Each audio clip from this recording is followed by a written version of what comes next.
Welcome to the Stuff About Money podcast. I am Erik, your co-host, and I will be joined by Dr. Matt Morris. You know me as the financial planner and Matt as a family therapist, but we're also entrepreneurs and business owners who face the pressure, the burnout, and the uncertainty that comes with chasing big goals. We work with high performers, executives, business owners, and professionals alike who are trying to succeed without losing their health, their relationships, or their sense of direction in the process. That kind of life takes intention, clear boundaries, and a mindset built for growth. In this series, we discuss the habits, the frameworks, the hard-won lessons that we've picked up along the way, and we continue to live out. Through candid conversations and practical tools, we'll tackle the real challenges driven people face when they want to grow without burning out. Let's rethink success together. Dr. Matt, in our last episode, we talked about the idea of coaching, and we asked the question, do I even need a coach? Right? Yeah. The question that entrepreneurs, highly effective executives struggle with. Sometimes they get stuck, and we talked about the benefits of coaching. If you didn't listen to that, I highly recommend you go back and listen to that episode. Some of the ideas were like a coach sometimes is like looking in the mirror, right? There's this accountability piece to it. A coach doesn't necessarily mean that we're unsuccessful. We need to become successful. Coaches oftentimes help us get unstuck in certain areas. We talked about our own experiences with coaches, and I think that there's a concept that I encounter often with business owners, and I know that you do because you asked this question to me and a friend of ours who is a business owner as well. We were at a Pelicans game. And you asked us this question, and it's kind of launched us, and I don't know if you remember it, but it's kind of launched us into like a kind of a conversation that we've had multiple times. The question is, you said, Erik, what do you think about the concept of work-life balance? Yeah. So we're sitting there watching a game. Either the Pelicans were getting blown out or they were blowing the opposition out, because now we're having a conversation in the stands about work-life balance. Highly philosophical. And there's three business owners sitting there, and we start this up. I don't think this is that controversial of a topic because I talk to couples about it all the time. But you all didn't like the concept of work-life balance. You all had different takes on it. Yeah, I actually think that work-life balance is a little bit of a myth, personally. And we're going to address that. Yeah, I think some harsher language was even used about work-life balance. What didn't come from me. Right. We have a friend who likes to emphasize his his opinions. Thank God. Right. Yeah, so I recognize this, that work-life balance is a phrase that some people have strong feelings about. But as a high achiever, as someone who's successful in your work, you know that work really never stops. Mm-hmm. Should it stop even? And many executives, many entrepreneurs end up bringing work and work stress home, even without wanting to or realizing that they're doing it. I hear this from couples all the time, that work creeps into their home and invades their off-work time. Yeah. And that causes tension in the home and in their personal lives. And so today in this episode, we're going to try to break down the concept, maybe even the myth of a work-life balance. We're going to talk about boundaries and the real cost of blurred boundaries and how to set limits that actually work, that you can stick with without guilt or career damage, because success shouldn't come at the cost of your personal life. Say that one more time. That was good. Say that one more time. I want to signpost that. Say that one more time. Success should not come at the cost of your personal life. Maybe you can't have it all, but you can certainly be successful in your work and in your relationships. Yeah, we were talking the other day about stories that you hear about these big companies that were built, companies that we would all know the names of if we said them.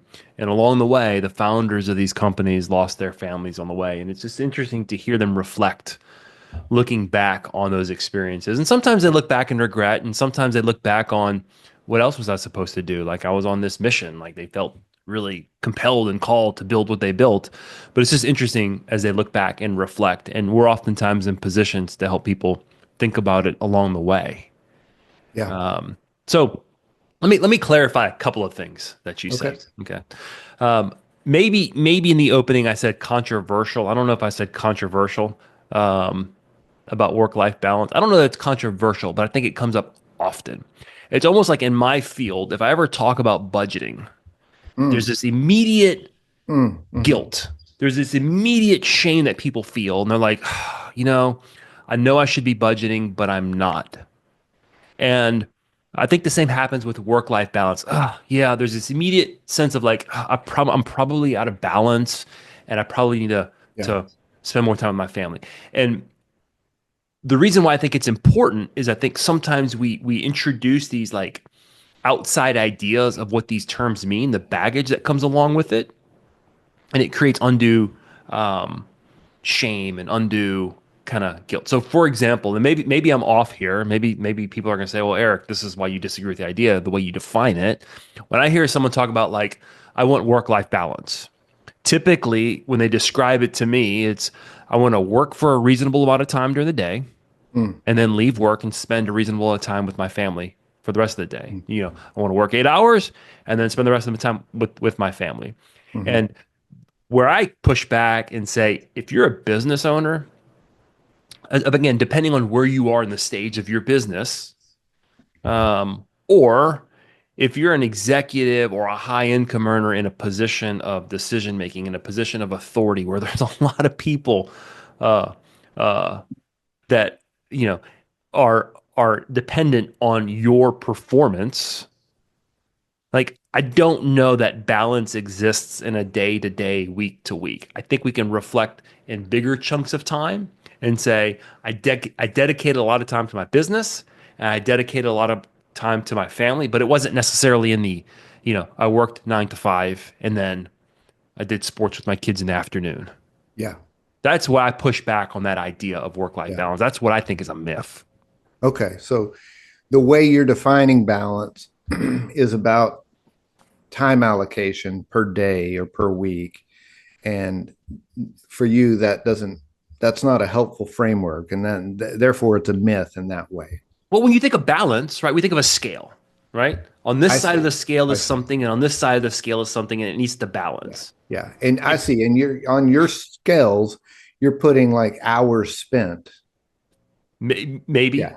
it could be hours spent. It could be Yeah. emotional energy, right? So we can like Right. if you could qualify or quantify energy, right? Mental capacity as well. But the idea is Okay. like those things, those scales need to be in balance. And what I'm suggesting is if you're a business owner in particular, those scales often look like this. Yeah. Sometimes they're here, but it Adam. could go either way, right? Like the Mhm. business owner who can take a summer off or 3 or 4 weeks off and travel with family, right?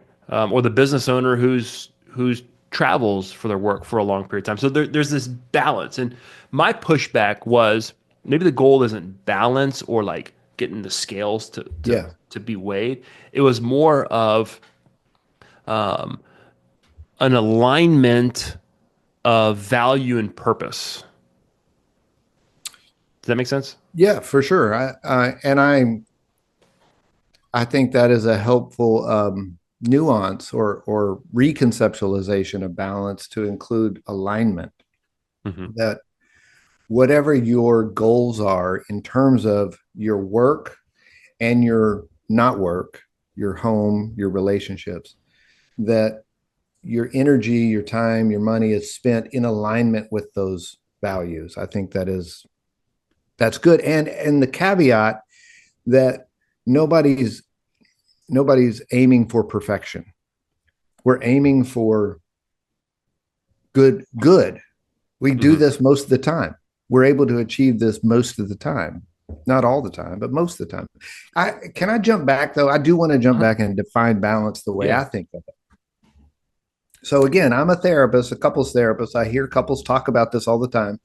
I think I am realizing and listening to you in our in other conversations that people define balance probably similarly to you, and they react or recoil, like the word budget, to balance because they think balance means if I go to work X amount of hours, then I got to be completely off work and completely not working and present for X amount of hours to achieve balance. Mm-hmm. And that's not really how I think of it. I think about it as um, you if you between work and not work, work and life, you're able to achieve um, um, health and enjoyment in both categories. Okay. I work well, I'm productive, and I enjoy my work. And when I'm off work, I have healthy relationships and I enjoy those relationships, and those people enjoy being with me.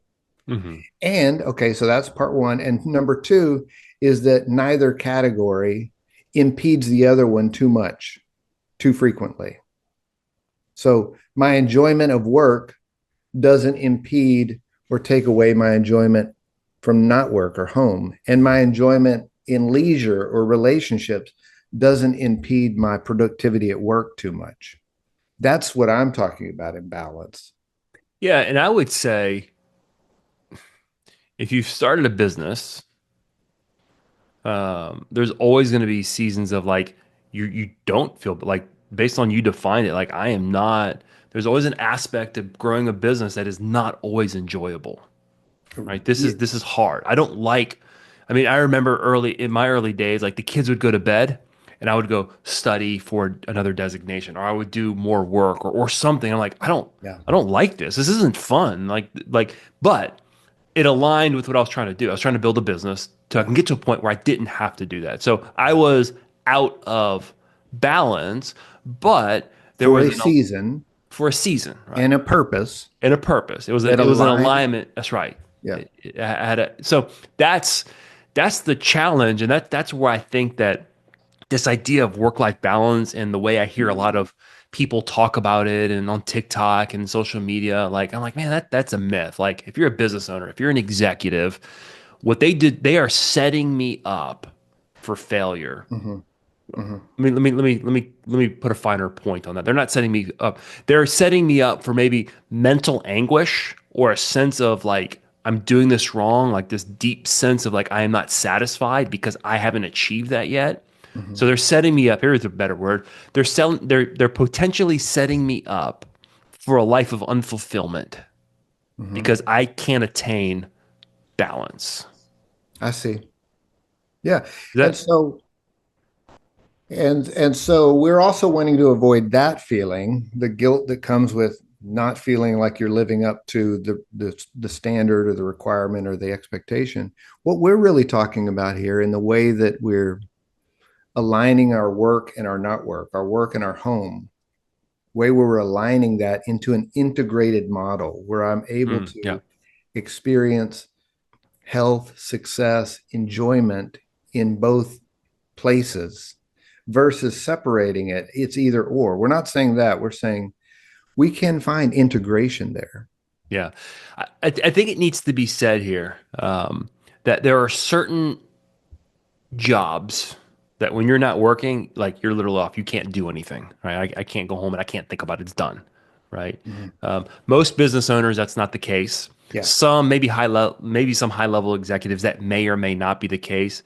But there's some people who kind of don't fit in either of those molds. Who like you never stop, right? There is this integration of like this is my personal life, this is my professional life, and I'm always on, and it's really hard to like even when I'm at work, right? If there's something that's going on at home, it's hard to like walk through my office door and not think about what's happening at home, Yeah.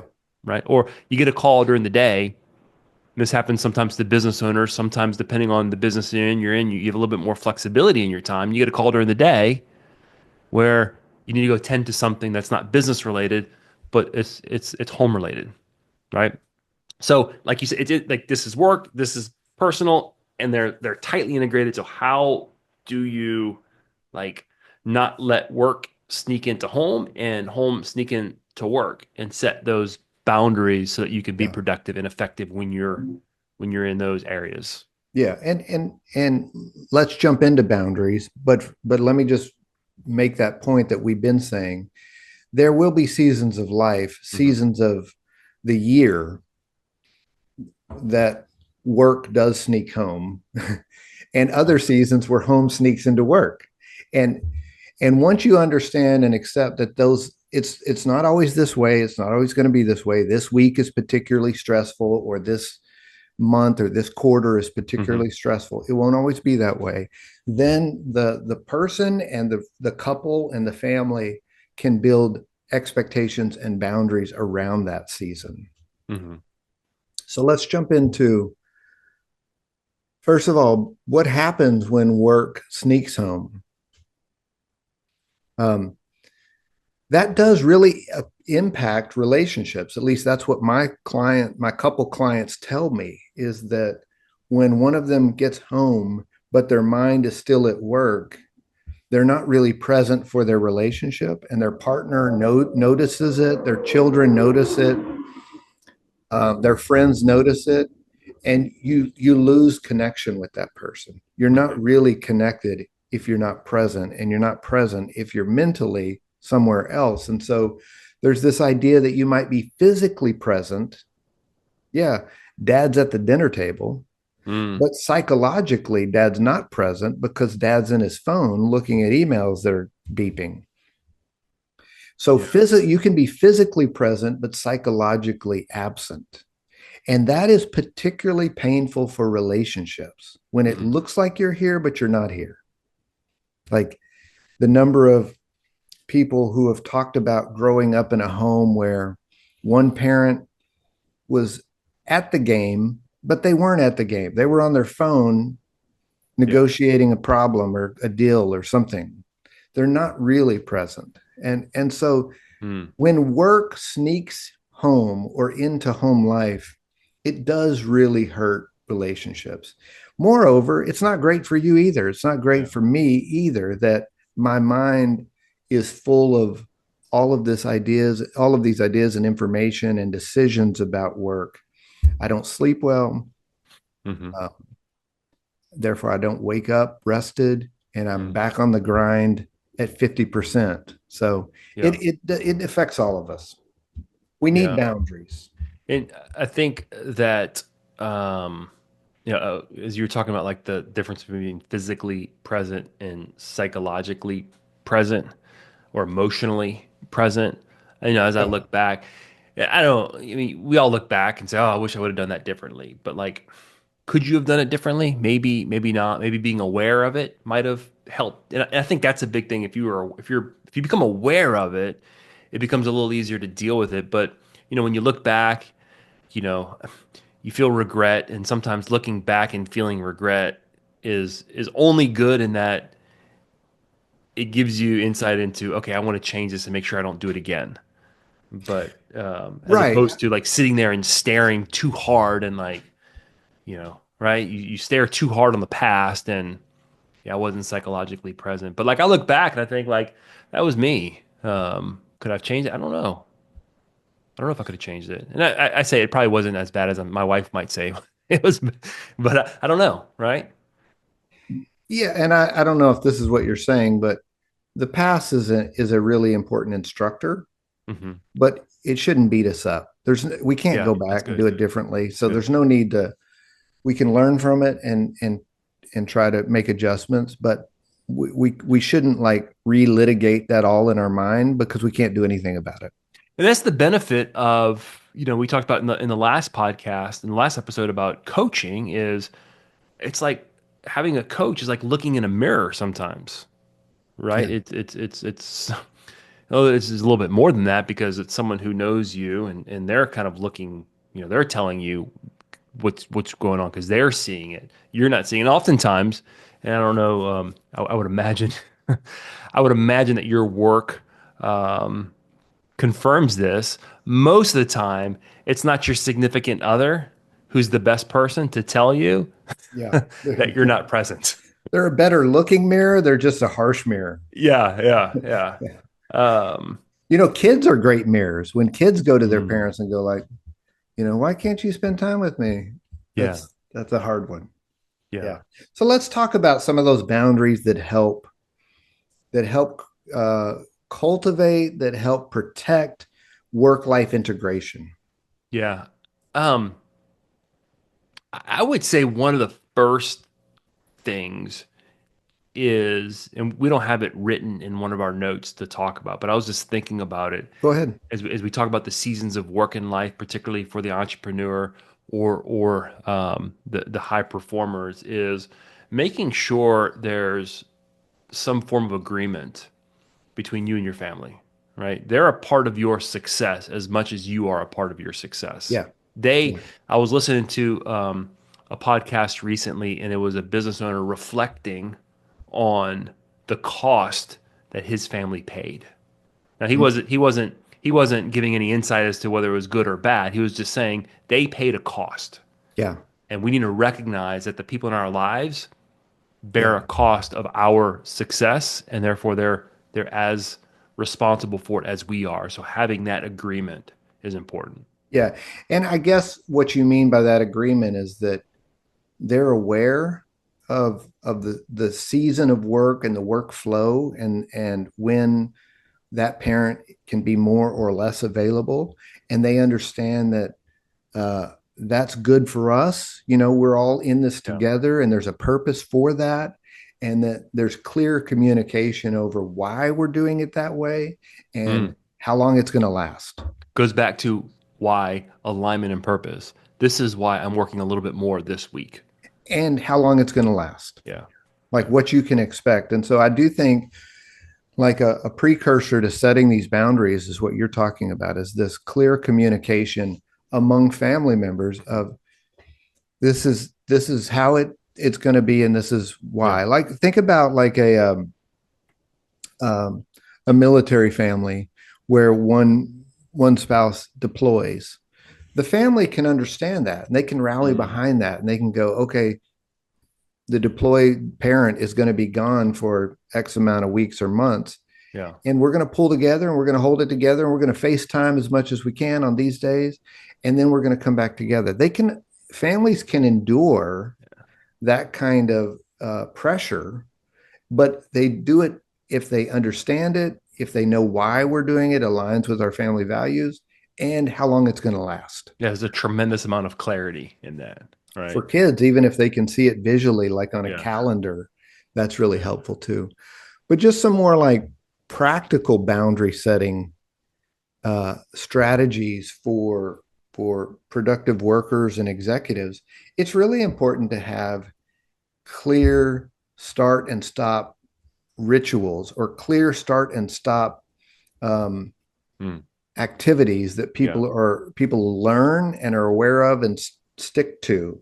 A, Hmm. a good example of this is that um, because all of us have our phones all the time, and most of us have email on our phone or some kind of work communication on our phone, and some of us have notifications turned on our phone, that there is a clear understanding of when we stop looking at that every day.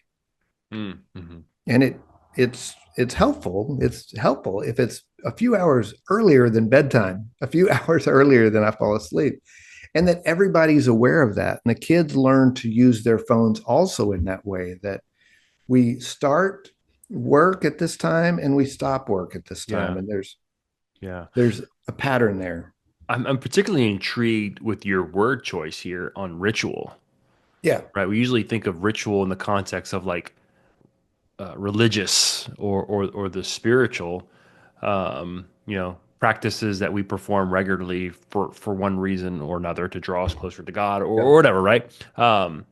Like the things that we do are rituals. We do them repeatedly. We do Right. them regularly in some form of I'm using another interesting word here, in some form of worship, right? Elevating something, right? Worship is all worship is we elevate something higher above Mm-hmm. something else. Mm-hmm. So when we are constantly working, we don't have a good ritual. We're elevating something above something else. I'm elevating my work above my family. I'm elevating my family above my work. I'm elevating my hobby above my family. So that word ritual is maybe a more comfortable word for people if that idea of ritual is uncomfortable, is habit, right? We've clearly stated habits of when we Yeah. start and stop things. Well, just to piggyback on what you're saying, the ritual for the unboundaried person is I check my phone every time it dings. Hmm. The ritual, they are already living according to Yeah. a ritual. Yes. The ritual is I respond to emails whenever they come in. Yeah. I always answer the phone from if it's work. I got to take this. Sorry, Yep. I got to take this. The ritual is already in place. Think about like an older time period previously. Let's say that your business was that you owned a store, you owned a shop, Okay. and at some point your shop closed. Let's say it's 6 p.m. Okay. The ritual is turning off the lights, turning Yep. off the open sign, locking the door, and walking away. That there's a ritual in that. Closed for business. That's And right. it even you would emotionally notice that you dial down when you lock that door. You go, I can remember as a young therapist driving away from the office and passing stoplight after stoplight after stoplight on the way home. There was a ritual in that for me of like, okay, Mm. that work is over Yeah. and I'm going home. And I think that most of us to switch now from ritual to your other word habit, which I think is a good Hmm. substitute. People already have those habits. We already have those habits. They're Yeah. just not great. And the habit Yeah. is we're always on. We always respond. Yeah. So That's right. setting clear start and stop rituals. Yeah. Moreover, most parents, if they have children, I said parents, most adults, if they have kids, Yeah. are frustrated with their kids' rituals of always being on screens, always being available. And so Mm. you, if you'd like them to have different habits, Mm. it's important for you to model that also. Yeah. Yeah. Another important boundary is communicate these rules to your team. Hey, we we we email, we text, we call, whatever we do, we use Slack, whatever the communication methods are, we do that until this time period each day. Yeah. And then we stop. Yeah. In case of emergency, and let's define emergency, call, you can call if it's an emergency, but let's define Yeah. emergency. Yeah. I think that's important because different teams interact differently together. So I work closely with friends, right? Like they're my business partners, one of my best friends. Yeah. So we communicate all day long, right? Yeah. But we're typically not communicating about work at a point in time. We're talking about non-work stuff. Yeah. But I think that's good. And what I typically will tell people, like, if you need me, email me. Like, email is great. Don't text me if it's business related, because like, unless like I have a business text line, it's kind of like email. But like, if you text me, that's like a personal invasion of kind of my personal time, Mm-hmm. right? Because texts are more interruptive. Well, there's some stat that like 80% of texts are read within like 5 minutes. I don't know if that's still a good stat. I'm probably exaggerating that stat a little bit, Yeah. but that's so that's right. If you set a clear communication with clients as well, not just team members, but clients as well. Hey, look, if you need to get in touch with me after hours, this is how you do it. Yeah, that's a really good point. The differentiation between communicating this with your team, the people you work with, and also your customers or your Hmm. clients, setting clear expectations with them. Um, Listen, I talk to people all the time, business owners that say, I got to be available, or I'm going to lose that sale. I got to be available, or my boss is going to be upset. I got to be available. Listen, that is just a rule you guys created. That is just a culture you created. That's a set of boundaries or blurred boundaries that you created because in my work, I hear people in the exact same industries do it differently and they Mm-hmm. survive. Yeah. They do well. They're thriving. Yeah. Not just survive, they thrive, they flourish. like as an example, let's say a lawyer who just says, I have to always be available to these clients. I talk to other lawyers in that same world who don't do that and do Yeah. very well. So Yeah. there's somebody in your industry with different boundaries Mm. doing great. Yeah. Yeah. So setting these clear communication expectations is really important.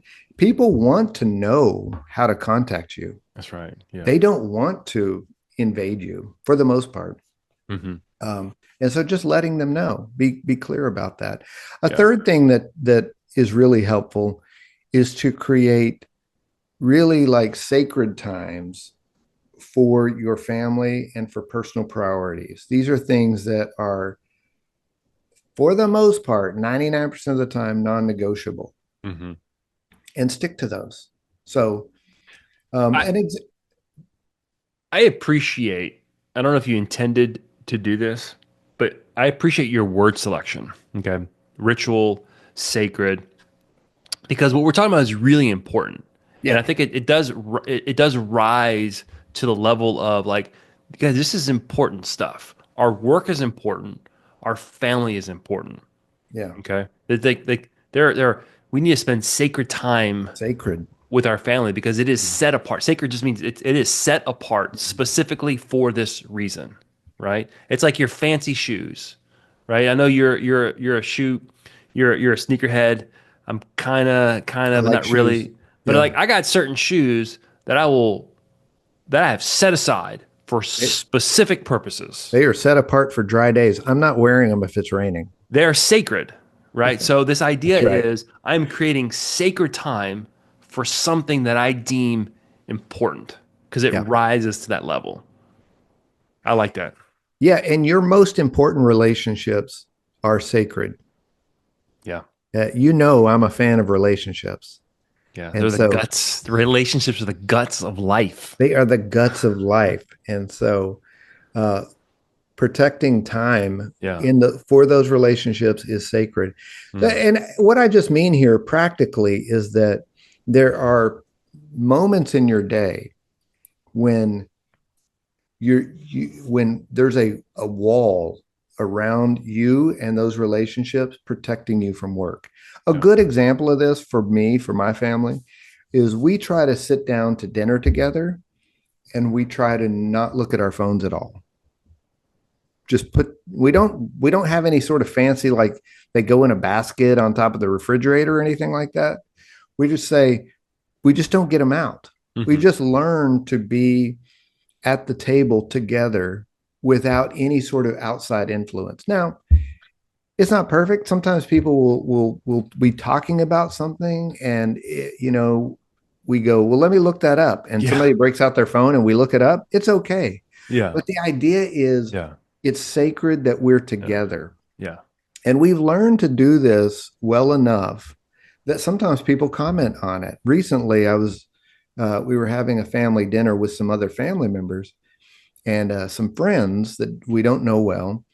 And one of the friends commented, like, "My goodness, you and your kids just sat here for an hour and a half, talked the whole time to each other, and nobody looked at their phone." They said, we don't see teenagers doing that." Well, that's not something that happened by accident. It's just something we decided to do together as a sacred time, that a meal was a sacred time for us. And we've learned to enjoy each other's company in that. I Yeah. think, It's I good. think Yeah. though, it's important to know that these sacred times are not huge blocks of time. So if you're an executive or you're an entrepreneur, you're saying, "I can't turn my phone off from 6 p.m. to 10 p.m. and just be at home." Okay, that's okay. Your family doesn't need 4 hours of uninterrupted time. They need 15 minutes, 20 minutes, an hour. They need shorter blocks of time. And so, like a sacred time, if you had young kids, for instance, might be bedtime, that Mm-hmm. Yeah. you have made the decision and created the habit where when it's bedtime for young kids, you're going to take a full 20 minutes and just be together, enjoying each other's company, putting people to bed. Yeah. And that is sacred. Yeah. It could be like sacred time and then also sacred activities. Like these are activities that Mm-hmm. I might not do often, but they're those core memories, Yeah. right? It could be like one of my kids loves fried chicken and getting fried chicken and going to eat it at the park. Man, that is sacred time and it is a sounds crazy, it's just fried chicken, but it is a sacred activity. Yeah. right? That she knows when we do that, that's a special time, right? And And having you those moments is you're not important. working during that time. No, Yeah. no. Some of these sacred times are personal. You're Mm, sometimes people need to get up in the morning and have a sacred time where they're not working yet and they're yeah. just settling themselves, centering themselves, engaging in a spiritual practice. Sometimes the sacred time is health focused. I'm going to the Hmm. gym. Yeah. Uh, I go to the gym at a certain time. I will, generally speaking, not schedule any work during that time. um, I will try to, if there's some work thing that comes up at that time, I'll try to move it because it's sacred to me Yeah. to work on my health during that time of day. Yeah. It's good. When people begin to set boundaries, they often experience guilt. And Mm, so, another aspect that comes with boundaries is anticipating and addressing the guilt. If you haven't had many boundaries in your life and you begin to set them, it feels rude. mm, It feels hmm. unrealistic. It feels too much. You're Yeah. just setting, you might be setting a normal boundary, but you feel like you're building the Great Wall of China or something. It just feels so unnatural when it's new that there'll be emotions that come along with that, like guilt and feeling like second guessing yourself. Is this really what I should be doing? Mm, Should I be checking email? Am I not being productive or effective? And so just knowing that if you do something new, like going to the gym and you hadn't squatted in a while, your legs are going to be sore. If you set these boundaries, it's going to create some emotional soreness for you. in the last episode, we talked about mentorship. And I mentioned a mentor of mine, an older gentleman who I'll call from time to time. And on this point, I did handling guilt, kind of similar to that in the same vein. It's like I'm feeling this certain way about this certain topic, and I don't know if it's okay. Yeah. And I'll call and say, "Hey, I'm feeling this. Like, help me work through this." And it's either you shouldn't be feeling that way, or you should be feeling that way. It's good that you feel that way because of the circumstances, and that clarity is often so helpful. Um, to have someone outside help you think Yeah. through that. So maybe maybe the discomfort is good or maybe it's bad, and you just need some clarity on that. And I think Yeah. that's I'm good. feeling this. Is Yeah. that okay? Yeah. One more boundary I just want to mention is sometimes we've kind of been talking about like the way in which electronic work invades our home Mm, through our mhm. devices. Yeah. Sometimes it's more practical than that, or it's more tangible than that. People actually bring work home in terms of Mm-hmm. materials and documents and stuff. Yeah. And that can really be disruptive for your relationships too, if you have piles of stuff sitting around. So it is important to, if you do that, if you have to bring material home, to sequester it to a place in your house where you can close the door and not look at it. Put it in a closet, put it in a box, put it in a cabinet, shut it somewhere where you don't have to be reminded of it and your Hmm. family doesn't have to be reminded of it. Yeah, man. Every year we go to the beach every year for vacation. That's kind of a sacred time for us. I love going to the beach. Yeah. And it's not so much anymore because I have a bigger team, so it's easier to manage the workflow. But I remember, like, working up towards leaving town was always so stressful because there was always so much to get done. Did I get everything done? I'm packing, we're leaving, we're getting in the car, and still running through my mind is like, oh my God, did I get everything done? Did I get everything done? And as we drive out of town, we drive through New Orleans East, we get on the Twin Span in Slidell. Like This I is have this the ritual now. this is 100% the ritual. I Yeah. almost have this like sense of like I can feel it like melting away, like Yeah. fading away. It's almost like a time passed. And once I get on the other side of that twin span, I almost feel that's behind me. What's done is done. What's not done is not done, and I can't do anything about it. And this is now I'm entering into that sacred time. It sounds so romantic. It doesn't always work that way, but that's kind of like this mental exercise that I go through. I think that's actually a tip for our listeners that you can create a visualization, a mental picture that's helpful.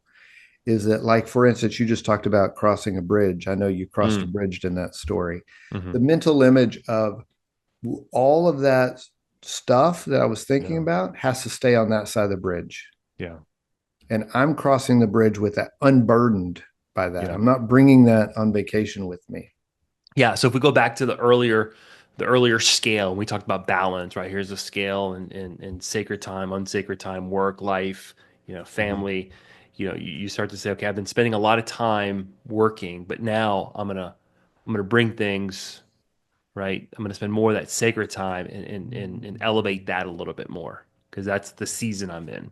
Right. This is the particular moment in time. Whether that season is 20 minutes, 15 minutes, a week, 3 months, but it's visually, if you like those visual, those visualizations, like, and you see the scale, like and sometimes that 20 minutes of sacred time could be heavier if we keep with our scale and weight, could be heavier than Mhm. 3 hours of work because Yeah. it is impactful, right? Weightier. It's Weightier, weightier. weightier.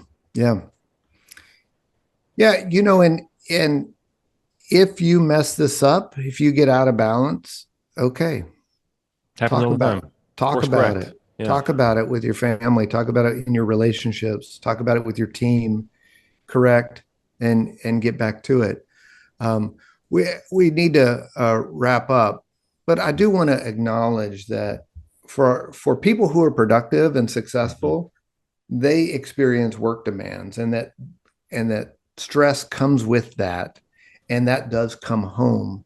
And so this work life balance thing that I'm talking about, or work life balance myth that you're talking about, or the work life integration that we're Yeah. talking about, is an ongoing process.